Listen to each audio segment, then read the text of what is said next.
Hello, welcome to DCC Model Railway Signalling. And in today's video, we're going to give you a very brief introduction to some of the networking capabilities of the application. And to show you the sort of things that are possible, we're going to use the example from the networking guide that's available for downloading from our website. So here we've got two completely independent instances of the application that we've run up. For the purposes of this demonstration, I'm going to be running them on the same computer, but in normal operation, either of these applications could be running on another remote computer somewhere. So the applications aren't talking to each other directly, they're talking to each other via the MQTT broker. So if we go to settings, MQTT on each of these, settings MQTT, and if we just have a sort of quick look, we can see that both our node, which is node 1, and also node 2 are both connected to the networking broker, and we've got the same view on node 2 as well. So here we've got a couple of block instruments. So this is giving a demonstration of where you might have two versions of the application running different signal boxes. So each signal box has got its own track layout and its own local signals. And to communicate between the two of them, they use block instruments.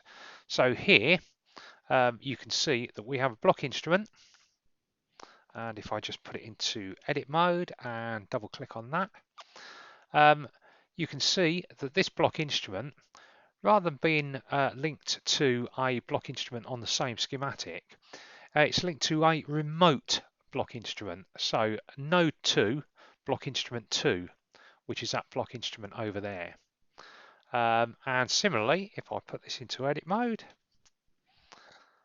and double click on that, you'll see that instrument 2 on this schematic is linked to node 1, this version of the application, and block instrument 1.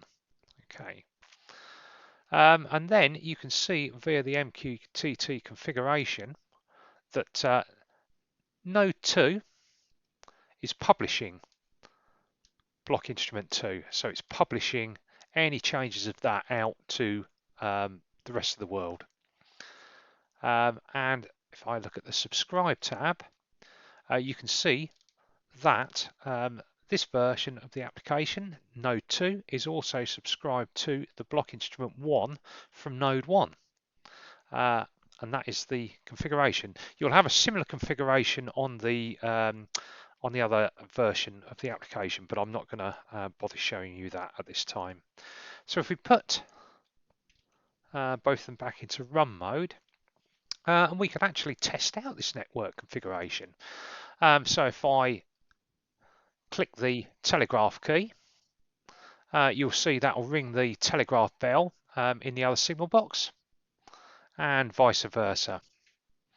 And similar, if I change this block instrument to, say for example, line clear, the block instrument at the other signal box will effectively become locked, showing line clear. We can now go to occupied or train online, and similarly the block instrument over here has changed. And then finally back to line blocked, which is the, if you like, default state of signaling block instruments. And similarly, if I change this to line clear, it's reflected over here, occupied, occupied, and back to line blocked. If you want to know what the bell codes are, if you right click on the telegraph key, that will bring you up a handy little reference guide to some of the common signal box bell codes. So is line clear for a light engine? That's 2 and then 3. Probably not the best of a bell code ringer myself, but you get the idea generally.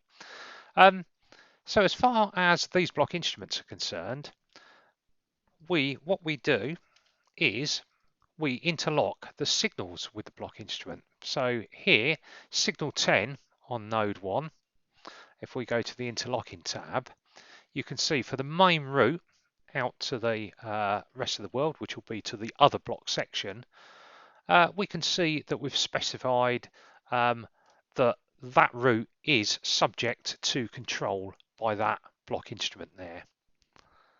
And what that means in practice, if I just put this back into run mode, we can only unlock this signal 10, to provide a route through to the other signal box if the signal man or signal woman at the other box accepts it. So we just sort of call for attention, request the train. Not quite sure what the bell code for that is without getting the guide, but again, you get the idea. Signalman here changes the line to clear. You'll see the repeater over at this box has gone to clear, and now signal 10 is unlocked, so we can signal a movement. As soon as the train has left this particular block section, the signalman there can again signal a counterpart. We now know that there's a train on the line, so it's occupied. And then when it finally arrives, it goes back to line blocked, the default state, ready for sending a train the other way. So that's block instruments in a nutshell, and how to configure them over the network. Now we'll talk about signals and track sections. Here we've got a line that leaves our particular signaling section and goes into the next signaling section.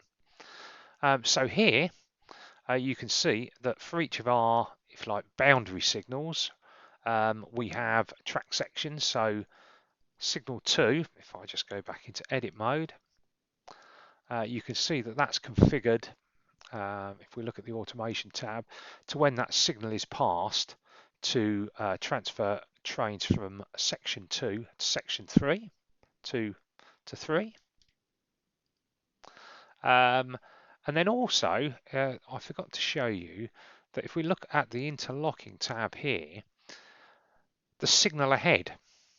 So there is no signal on the local schematic that is ahead of that signal. But instead here, we can specify the remote signal that we have subscribed to. So if I go to settings and MQTT, subscribe, you can see that we've subscribed to signal 3 from node 2, and once we've subscribed to that, we can use that within our configuration here. And again, node 2 is set to publish the state of that signal to the rest of the world. If I have a look at this, Control M, signal 3, as you'd expect, will be configured to pass a train from track section 4 to 5. But what we've got here, effectively track section 3 here is the same physical bit of track as track section 4 on this signaling diagram. But if I double click on that one and double click on that one, you'll see that I've configured these track sections to mirror each other. So here we go, and it's really just specified in there. So this track section will always reflect any changes to track section 4 on node 2, and similarly this track section here will mirror any changes to node 1 section 3. So what does that mean in practice? If I just put ourselves back into run mode, and let's have a look at passing the train down. Let's just put a designator in there. Let's just send a HST down there, and then so I'll take our signals off, and you can see now that because we've specified signal 3 as a signal ahead for signal 2 on this layout, you can see that the aspects are correctly reflected across the entire layout that spans these two signaling areas. But then if I just simulate the signal being passed, and here you can see that signal 2 has passed the train into that track section, which is then mirrored by that track section. And so now we can now pass it down the track by clicking that. And so as soon as signal 3 was passed, it cleared that track section, and as that is being mirrored by this section here, that's cleared. So we can now just pass it out to the rest of the world, and you can see that signals on a time sequence. So that will just slowly work its way back through the aspects. I'll just demonstrate that one more time. So click, click,